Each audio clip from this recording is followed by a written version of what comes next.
It's Speedy Story Recap time. Liu Kang is once again the victor in the second tournament, and Shao Kahn is pissed. He gets a plan going that's been 10,000 years old. He drives his dead wife Sindel on Earth Realm and comes here to reclaim her. This partially merges the Earth Realm and the Outworld. Most of the Earth Realm's inhabitants die except for those protected by Raiden and a few other survivors. Shao Kahn releases roaming death squads to kill the survivors. The survivors must defeat the death squads and repel Shao Kahn back to his world. This also saves anyone's soul who is claimed in the merging of the worlds.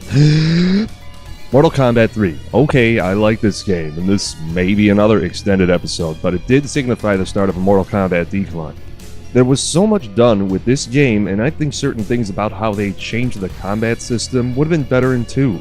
They lessened the blood and gore. You hear that? They took it down, not just a notch, but an entire mile. The game had an awesome combo system now, but way to phone it in on the one thing that made the original game famous, the fatalities. Sometimes, when I'm playing a game, I want to see something humorous. Other times, I would like to tear a guy in half. I don't want a combination of the two. Mortal Kombat 2 had that right. Why didn't 3? And I noticed another thing. There was a big lack of red blood in Mortal Kombat 3 because now you had reptilian creatures with green blood and robot ninjas with black blood because, you know what they say, if it worked in RoboCop 3, I don't know what the rest of what they say is here. Let's move on. I will say this, my time with this game in the arcades was pretty minimal. I actually don't recall having to bicycle to some crazy location for it, and if I wasn't, it must not have been that good, right? It wasn't until it came out on the PC that I broke down and bought it.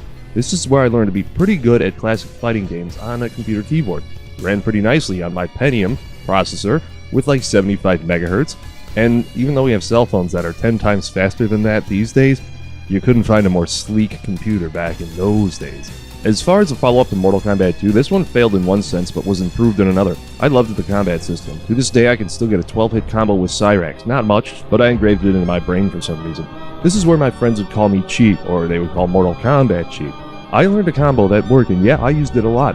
Furthermore, if you were in a fight to the death, wouldn't you pull out all the stops and beat cheap too? It just felt cheap to anyone playing against me. They really perfected this combat system in all truths. It's almost exactly how I play the new Mortal Kombat, just remembering what worked in Mortal Kombat 3. So, a new impressive combo system that is super keen. However, why do I play Mortal Kombat again? There's some reason on the tip of my tongue.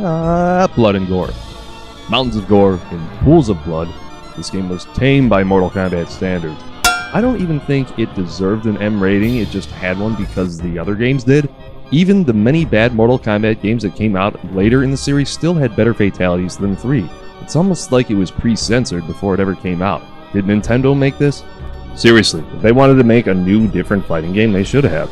This would have been fine for a fighting game if it wasn't in the Mortal Kombat series. Don't get me wrong. I like this game up until it says finish him. They let me down on that. Take Mortal Kombat 1 or 2 great fatalities and match them up with Mortal Kombat 3's fighting system, there would be the perfect Mortal Kombat game. There was one funny thing about MK2 fatalities, that was if you cut a guy in half, his legs would still be standing up. Now in 3,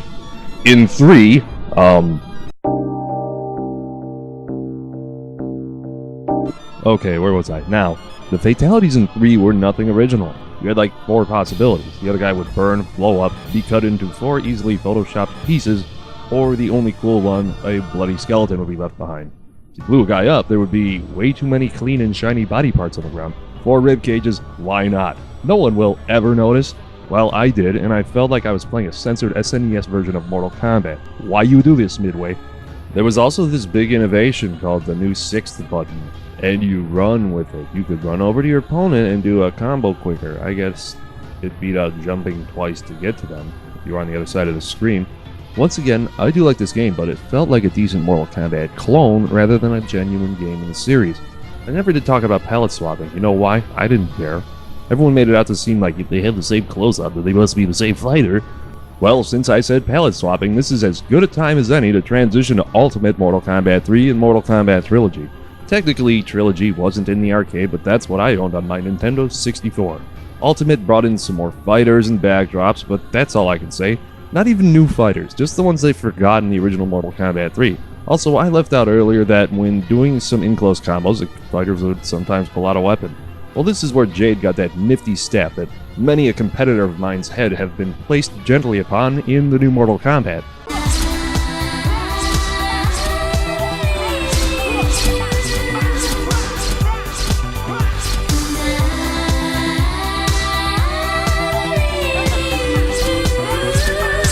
Why did so much come from this particular game? You couldn't have expanded on 2 like this? I guess they couldn't use the word trilogy then, right? Where's Ultimate Mortal Kombat 2? Where is it?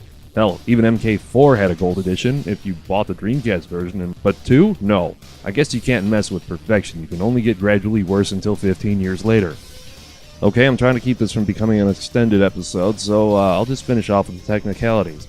Mortal Kombat 3 was out on my birthday in 1995. After a few months, Ultimate soon followed. Then Trilogy hit the home consoles a year later. The games were out on the following consoles, and I remember when I saw that Mortal Kombat 3 was out on PlayStation, it signaled the fact that that system wasn't just going to be another 3DO or Jaguar like I was hoping. I did have Trilogy for the N64 and played it a lot. That's all I can say about that. Did I forget anything? Friendships and fatalities were back. See previous recall on that subject.